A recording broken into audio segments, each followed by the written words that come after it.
میں نے جو آیت کریمہ پڑھنے کا شرف حاصل کیا، اللہ رب العالمین فرماتا ہے اقترب للناس حسابهم، لوگوں کے لیے ان کا حساب بالکل قریب ہے، وہم فی غفلۃ معرضون، لیکن لوگ غفلت کی حالت میں منہ پھیرے ہوئے ہیں۔ اس آیت کریمہ کے تحت مفسرین نقل کرتے ہیں کہ بروز قیامت انسان سے اس کے بدن، اس کے جسمانی اعضاء، اس کے ملبوسات، ہر چیز کے بارے میں سوال کیا جائے گا، ہر نعمت کے بارے میں اس سے پوچھا جائے گا، پھر اس کے اعمال کے بارے میں بھی سوال ہوگا کہ اس نے دنیا کے اندر اچھے اعمال کیے تھے یا برے اعمال کیے تھے، اپنے شب و روز کو اس نے کیسے گزارا تھا۔ اگر تو انسان نے احسن انداز سے گزارا ہوگا تو انسان کامیابی حاصل کر کے جنت کے راستوں پہ چلا جائے گا، اور اگر انسان کے اعمال برے ہوئے، اللہ تعالیٰ کی نعمتوں کی اس نے قدر نہ کی ہوئی، تو بروز قیامت پھر اس کو جہنم کے راستے پر ڈال دیا جائے گا۔ اسی آیت کریمہ کے تحت مفسرین نے بہت سارے واقعات بھی نقل کیے کہ ایک اعرابی حضرت عامر بن ربیعہ رضی اللہ تعالی عنہ کی بارگاہ میں آیا، اس نے آپ سے کئی معاملات پر گفتگو کی۔ جاتے ہوئے وہ اعرابی شخص حضرت عامر بن ربیعہ رضی اللہ تعالی عنہ کو بطور تحفہ کچھ مال دے کر جانے لگا۔ حضرت عامر بن ربیعہ رضی اللہ تعالی عنہ نے فرمایا کہ مجھے تیرے مال کی ضرورت نہیں ہے، آپ اپنا مال لے جائیے۔ چنانچہ اس اعرابی نے کہا کہ مال کی ضرورت تو ہر شخص کو ہوتی ہے، ہر بندہ کوشش کرتا ہے مال کمانے کی، لیکن آپ کو میں آپ کے مانگے بغیر عطا کر رہا ہوں، آپ اس کو رکھ لیجئے، آپ کے مستقبل میں کام آئے گا۔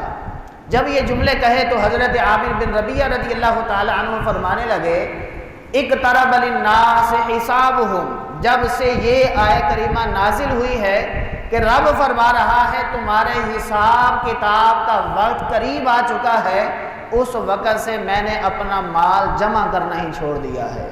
یہ صحابی رسول کا مقام اور مرتبہ ہے، اور فکر آخرت کے حوالے سے جو ان کی سوچ تھی وہ براء البراء ہے کہ انہوں نے مال جمع کرنا ہی چھوڑ دیا۔ فرمایا کہ رب فرما رہا ہے اقترب للناس حسابهم وهم فی غفلۃ معرضون، کہ لوگوں کے لیے ان کے حساب کا وقت قریب آ چکا ہے۔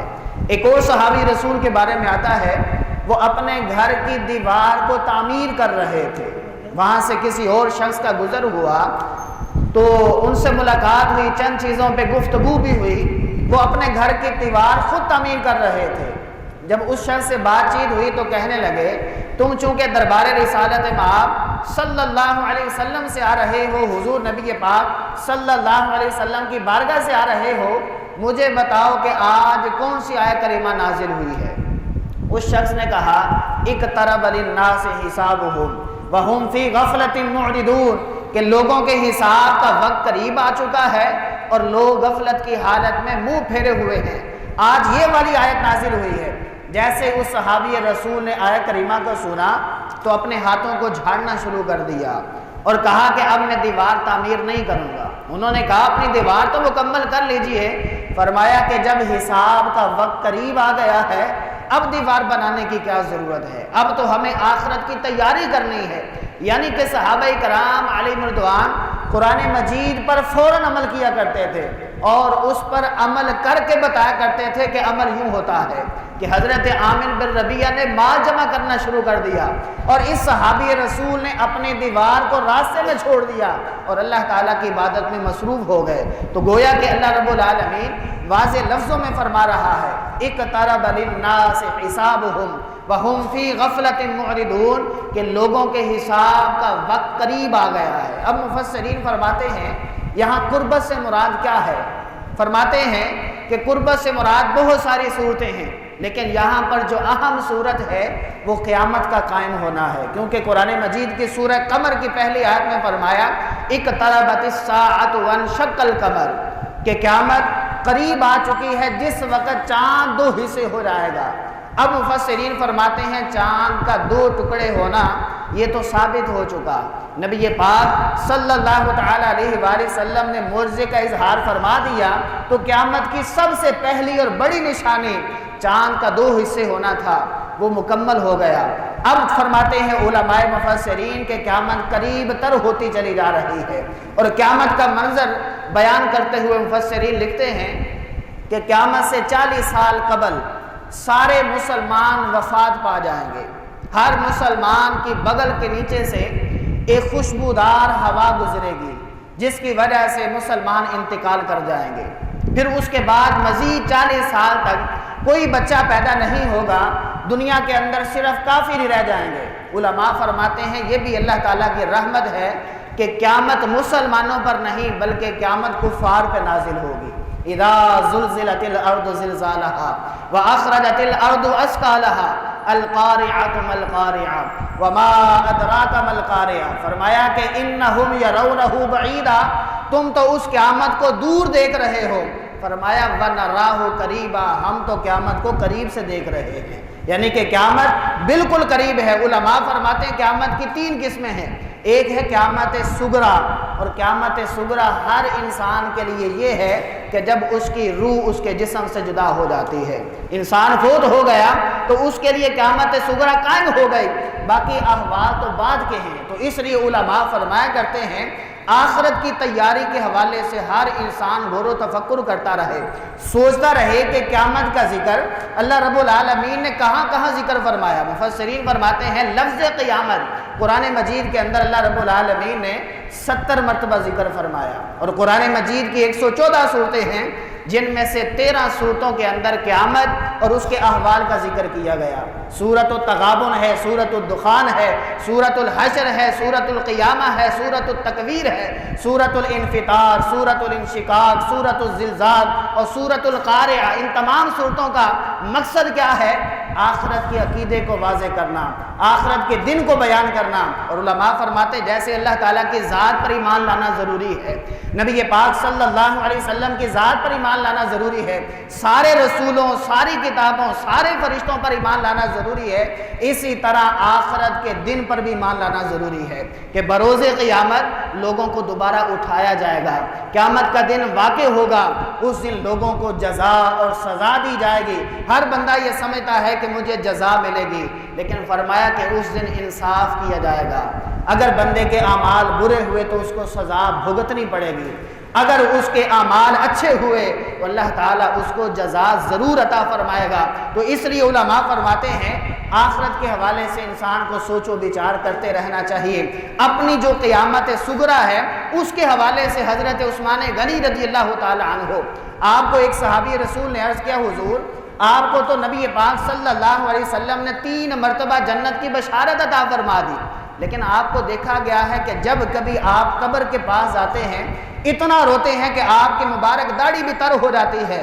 فرمایا کہ جس اللہ کے حبیب صلی اللہ علیہ وسلم نے مجھے جنت کی بشارت عطا فرمائی ہے، اسی اللہ کے حبیب صلی اللہ علیہ وسلم نے یہ بھی فرمایا ہے کہ قبر آخرت کی منازل میں سے سب سے پہلی منزل ہے، اگر بندہ اس منزل میں کامیاب ہو گیا تو اگلی منازل اس کے لیے بالکل آسان کر دی جاتی ہیں۔ نبی پاک صلی اللہ تعالی علیہ وآلہ وسلم کے صحابہ کرام علیہم رضوان ایک جگہ بیٹھ کر کچھ آپس میں گفتگو کر رہے ہیں، اتنے میں نبی پاک صلی اللہ علیہ وسلم تشریف لائے، ارشاد فرمایا کہ کس معاملے میں گفتگو ہو رہی ہے؟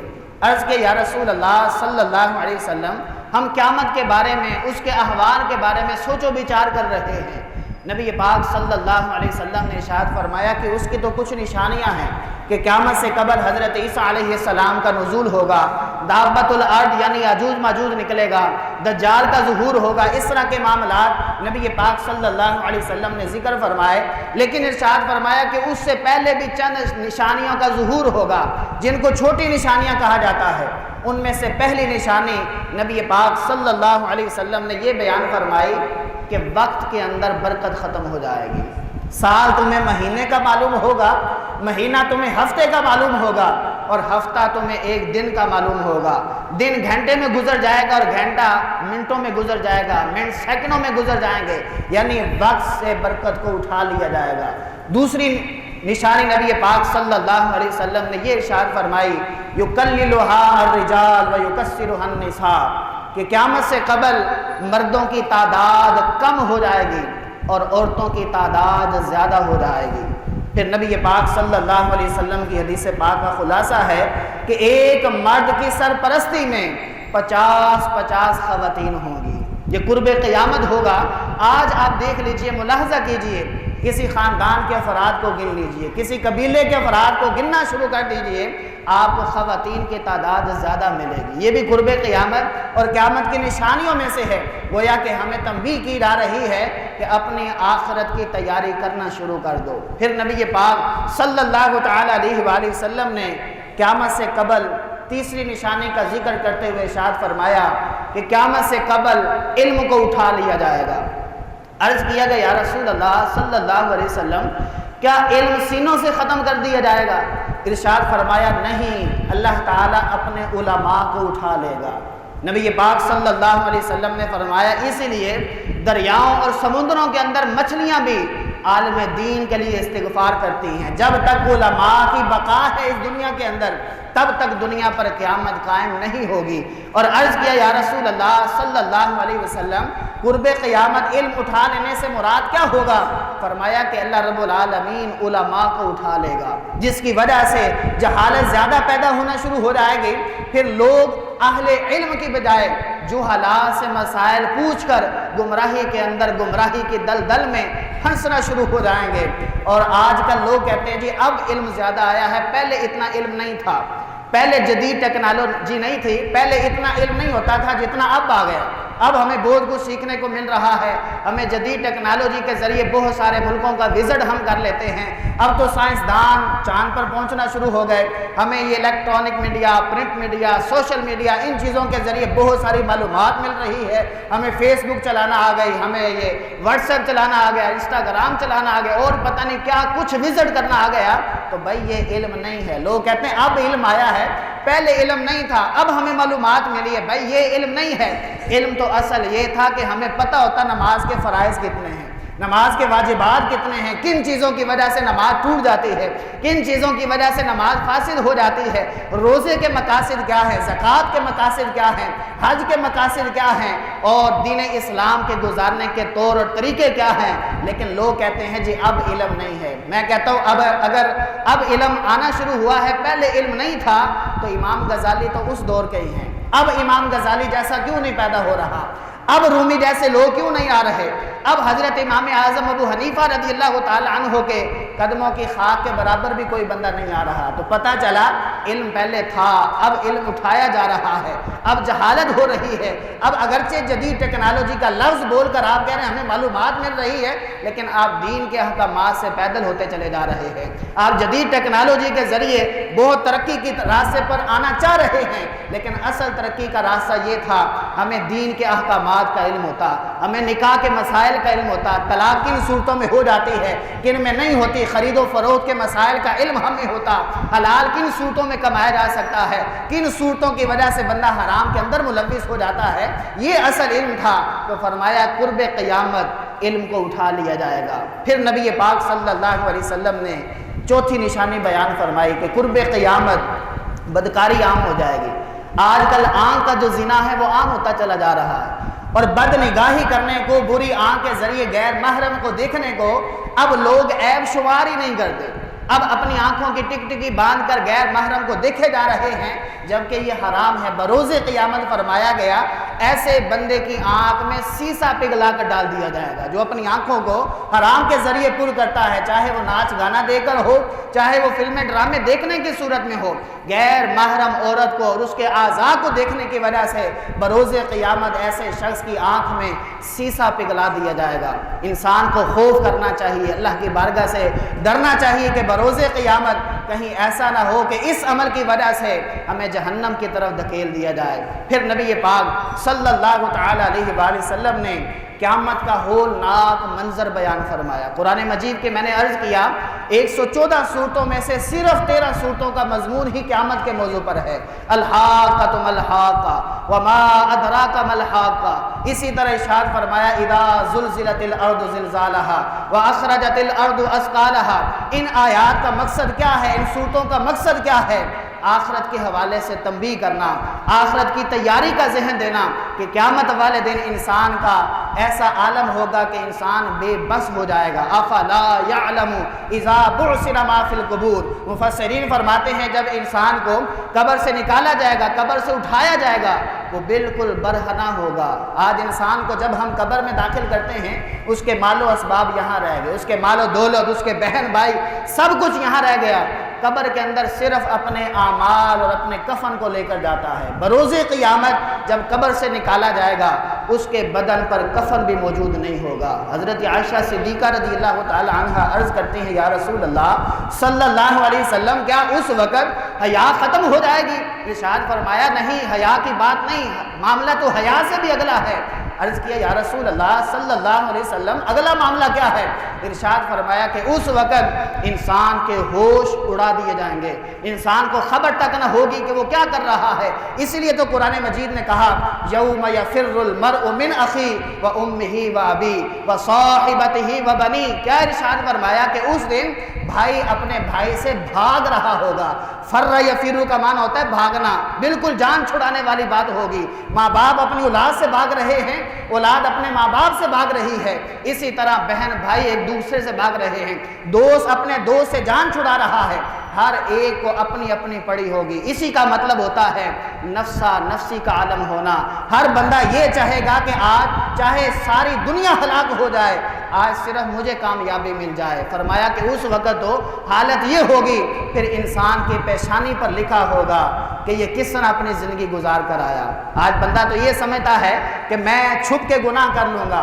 امام غزالی علیہ رحمہ بڑا اعلیٰ جملہ ارشاد فرماتے ہیں کہ اے بندہ خدا تجھے ہوا کیا ہے؟ تو اللہ تعالیٰ کی رحمت سے کیوں اتنا دور ہوتا چلا جا رہا ہے اور کیوں اپنے آپ کو غفلت کے اندر دھکیلتا چلا جا رہا ہے؟ آپ فرماتے ہیں کہ اے بندہ خدا تو آج یہ سوچ رہا ہے کہ میں آج چھپ کے گناہ کر رہا ہوں، آج میں کمرہ بند کر کے آگے پردے ٹکا کے گناہ کر رہا ہوں، مجھے کوئی نہیں دیکھ رہا۔ لیکن آپ فرماتے ہیں کبھی قرآن پڑھ کے دیکھو واللہ علیم بذات الصدور، اللہ تعالیٰ تو تمہارے دلوں کے حالات سے بھی باخبر ہے۔ ارشاد فرمایا وَنَحْنُ أَقْرَبُ إِلَيْهِ مِنْ حَبْلِ الْوَرِيدِ، اللہ رب العالمین تو تمہاری شاہ رگ سے بھی زیادہ قریب ہے۔ آج اگر کہیں پر کیمرے لگے ہوں، لکھا ہوتا ہے کہ کیمرے کی خفیہ آنکھ آپ کو دیکھ رہی ہے، بندہ اپنے آپ کو ریزرو کرنے کی کوشش کرتا ہے، احسن انداز سے چلنے کی کوشش کرتا ہے، کوئی برا کام نہ ہو جائے، بڑا اپنے آپ کو سنبھالنے کی کوشش کرتا ہے۔ حالانکہ یہ کیمرے دنیا کے لگائے گئے کیمرے ہیں، اس کی ریکارڈنگ کرپٹ بھی ہو سکتی ہے، اس کی تصویر واضح نہ ہو یہ بھی ہو سکتا ہے، لیکن جو اللہ تعالیٰ نے تمہارے اوپر کرامن کاتبین فرشتے مقرر کیے ہیں، ان کی شان تو وراء الورا ہے، وہ تمہارے ہر عمل کو لکھ رہے ہیں۔ فَمَن يَعْمَلْ مِثْقَالَ ذَرَّةٍ خَيْرًا يَرَهُ وَمَن يَعْمَلْ مِثْقَالَ ذَرَّةٍ شَرًّا يَرَهُ۔ اگر تم ذرہ برابر بھی نیکی کرتے ہو فرشتے لکھ لیتے ہیں، اگر تم ذرہ برابر بھی کوئی برائی کرتے ہو ان فرشتوں کو یہ آرڈر ہے، وہ اس بات کو لکھ لیتے ہیں۔ بروز قیامت کرامن کاتبین کے ذریعے جو صحیفے عطا کیے جائیں گے، بندے کو اپنا نامہ اعمال پڑھ کے سنانا ہوگا، اس نے کون سا نیک عمل کیا، کون سا برا عمل کیا۔ بعض مفسرین نے یہاں تک لکھا کہ ہر بندے کی پیشانی پر لکھا ہوگا کہ یہ بندہ نیکوکار ہے، یہ بندہ بدکار ہے، یہ بندہ شراب پیتا رہا ہے، یہ بندہ زنا کے اڈوں کو آباد کرتا رہا ہے، یہ بندہ دھوکہ کرتا رہا ہے، یہ فراڈ کرتا رہا ہے۔ آج یہاں تو ہم چھپ کر اور لوگوں کو دھوکہ بھی دے لیتے ہیں، فراڈ بھی کر لیتے ہیں، پیسے بھی بٹور لیتے ہیں، اپنی جیب کو بھی بھر لیتے ہیں، لیکن کبھی ہم نے غور نہیں کیا کہ یہاں آج ہم نے دھوکہ دے لیا، یہاں آج ہم نے جھوٹ بول کے مال کو اکٹھا کر لیا، لیکن کل بروز قیامت اس کا حساب بھی دینا ہوگا۔ ثم لتسألن یومئذ عن النعیم، اس دن تم سے پھر ہر نعمت کے بارے میں ضرور پوچھا جائے گا، اس دن مال کے بارے میں بھی سوال کیا جائے گا۔ حتی یسأل عن خمس، حدیث پاک کے الفاظ ہیں کہ ابن آدم کو اس وقت تک اللہ تعالیٰ کی بارگاہ سے نہیں ہٹایا جائے گا جب تک وہ اپنے سوالات کے جوابات نہ دے لے۔ ارشاد فرمایا جائے گا وعن عمرہ فیما افناہ، جو تمہیں زندگی عطا کی گئی، جو تمہیں عمر عطا کی گئی، اس عمر کو کہاں گزار کر آئے ہو؟ جو 50 سال 60 سال 70 سال زندگی کی عطا کیے گئے، زندگی گزارنے کا مقصد تو یہ تھا کہ اللہ تعالیٰ کی عبادت کرتے رہے، اللہ تعالیٰ کی عبادت کرتے رہو، لیکن کہیں تم نے غفلت کے اندر تو نہیں گزار دیا۔ دوسرا سوال ہوگا وَعَنْ شَبَابِهِ فِي مَا أَبْلَاهُ، تم نے اپنی جوانی کس حالت میں گزاری؟ جوانی کے اندر اللہ رب العالمین نے تمہیں طاقت عطا فرمائی، تمہیں قوت عطا فرمائی، تمہیں سجدوں کی طاقت عطا فرمائی، لیکن کہیں جوانی غفلت میں تو نہیں گزار آیا۔ پھر سوال کیا جائے گا وَعَنْ مَالِهِ، اپنے مال کو کہاں سے کمایا؟ وَفِي مَا أَنْفَقَهُ، اس کو پھر کہاں خرچ کیا؟ کہیں رشوت کا لین دین تو نہیں کرتا رہا، کہیں سود کا کاروبار تو نہیں کرتا رہا، کہیں اپنے پیٹ کے اندر حرام کا لقمہ تو نہیں جانے دیتا رہا، کہیں اپنی اولاد کے پیٹ میں حرام کے لقمے تو نہیں جاتے رہے، کہیں اپنے مال کو حرام کے ذریعے تو نہیں اپنے جسم کو پالتا رہا۔ ایک ایک پائی کا وہاں پر حساب دینا ہوگا۔ حضرت مولا کائنات فرماتے ہیں اے بندہ خدا، تو مال کما کے پیچھے والوں کے لیے چھوڑ کے جا رہا ہے، لیکن جب قبر کے اندر جائے گا مال کا ایک ٹکا بھی تیرے پاس نہیں ہوگا، لیکن جو لاکھوں چھوڑ کر گیا ہوگا ایک ایک پائی کا تجھے حساب دینا ہوگا۔ یہ مولا کائنات فرما رہے ہیں۔ اس سے پتہ یہ چلتا ہے انسان کو فکر آخرت، اس کو پہلے ترجیح دینی چاہیے، آخرت کو فوکس کرنا چاہیے، آخرت کے بارے میں انسان کو غور و فکر کرتے رہنا چاہیے، تدبر کرتے رہنا چاہیے، ہر وقت یہ غور کرتے رہنا چاہیے کہ اگر یہاں ہم کیمرے کی خفیہ آنکھ سے ڈرتے ہیں تو اللہ تعالیٰ کی شان سے، جو اس کے لائق ہے، جو اس کی شان کے لائق ہے، جو ہمیں ملاحظہ فرما رہا ہے، ہمارے دلوں کے حالات کو دیکھ رہا ہے، ہماری شارک سے بھی زیادہ قریب ہے، ہمارے نامہ اعمال لکھے جا رہے ہیں، اور کل بروز قیامت ارشاد فرمایا انسان کے اعضاء بھی بول پڑیں گے۔ نبی پاک صلی اللہ علیہ وسلم کی حدیث پاک ہے، ارشاد فرمایا کہ جس بندے کو سب سے آخر میں جنت میں جانے کا حکم ہوگا، اس کو جہنم سے نکالا جائے گا، اپنے گناہوں کی سزا بھگت کر وہ پھر پل صراط گزر رہا ہوگا، یہ آخری جنتی ہے۔ نبی پاک صلی اللہ علیہ وسلم نے فرمایا وہ پل صراط تلوار سے زیادہ تیز اور بال سے زیادہ باریک، گپ اندھیرا ہوگا، انسان کو کچھ بھی نظر نہیں آئے گا۔ اب یہ آخری جنتی رینگ رینگ کے گزر رہا ہے، گسیڑ گسیڑ کے جا رہا ہے، بڑا پریشانی کا عالم ہے۔ اللہ رب العالمین کی بارگاہ میں التجا کرے گا یا رحمان یا رحیم هو اللہ الواحد القہار۔ اللہ رب العالمین کی ذات کو جب وہ پکارے گا، اللہ رب العالمین فرمائے گا اے بندہ خدا بتا کیا چاہتا ہے؟ عرض کرے گا باری تعالیٰ میں چاہتا ہوں مجھے پل صراط سے گزار دیا جائے۔ اللہ رب العالمین فرمائے گا اگر پل صراط سے تجھے گزار دیا گیا تو کیا تو اپنے گناہوں کا اقرار کر لے گا کہ میں نے فلاں فلاں گناہ کیا ہے؟ عرض کرے گا باری تعالیٰ بالکل میں اقرار کروں گا، مجھے پل صراط سے گزار دیا جائے۔ اللہ رب العالمین اپنی رحمت سے اس بندے کو پل صراط سے گزار دے گا۔ ابھی وہ بندہ جنت میں نہیں گیا، پل صراط گزر گیا، رب العالمین فرمائے گا بتاؤ دنیا کے اندر کون کون سا گناہ کیا؟ عرض کرے گا باری تعالیٰ میں نے تو کوئی گناہ کیا ہی نہیں۔ وہاں پر وہ انکاری ہو جائے گا۔ اللہ رب العالمین فرمائے گا تیرے اس گناہوں پر میں نے گواہ بھی بنا رکھے ہیں۔ عرض کرے گا باری تعالیٰ میں تو یہاں اکیلا ہوں، یہاں تو کوئی گواہ نہیں، میرے گناہوں کی کون گواہی دے سکتا ہے؟ اللہ رب العالمین جب فرمائے گا تو اس کے ہاتھ بولنا شروع ہو جائیں گے، اس کی آنکھیں بولنا شروع ہو جائیں گی، اس کے کان بولنا شروع ہو جائیں گے، اس کے جتنے بھی صغیرہ گناہ ہیں سب کو اس کے اعضاء گننا شروع کر دیں گے۔ اب وہ انسان رونا شروع ہو جائے گا، کانپنا شروع ہو جائے گا، تھر تھر جب کانپے گا اللہ رب العالمین کی بارگاہ میں عرض کرے گا اے باری تعالیٰ یہ اعضاء تو چھوٹے چھوٹے گناہوں کا ذکر کر رہے ہیں، ان کو خاموش کروا دیا جائے، میں خود اپنے بڑے بڑے گناہوں کا اقرار کرتا ہوں، میں نے فلاں بھی گناہ کیا تھا، فلاں بھی گناہ کیا تھا۔ اللہ رب العالمین جب اس سے سارے گناہوں کا اقرار کروا لے گا پھر فرمائے گا کہ اے بندہ خدا تو نادم ہو چکا ہے، تیری آنکھوں سے آنسو نکل آئے ہیں، جا تو نے جرم کا اپنے اوپر اعتراف کر لیا ہے، میں اپنی رحمت سے آج تجھے جنت میں داخلہ عطا فرما رہا ہوں۔ آج اگر عدالت میں جرم پیش کیا جائے تو فیصلہ سنا دیا جاتا ہے، لیکن اگر وہاں بندہ جرم کا اقرار کر لے گا اللہ رب العالمین اس کو معافی عطا فرما دے گا، تو وہاں انسان کے اعضاء بھی بول پڑیں گے۔ تو اس زندگی کو مذاق نہ سمجھیں، پہلا سانس جب شروع ہوا ہے آخری سانس تک ہر سانس ہمارا گنا جا رہا ہے، ہر بات ہماری لکھی جا رہی ہے، پوری رپورٹ تیار ہو رہی ہے۔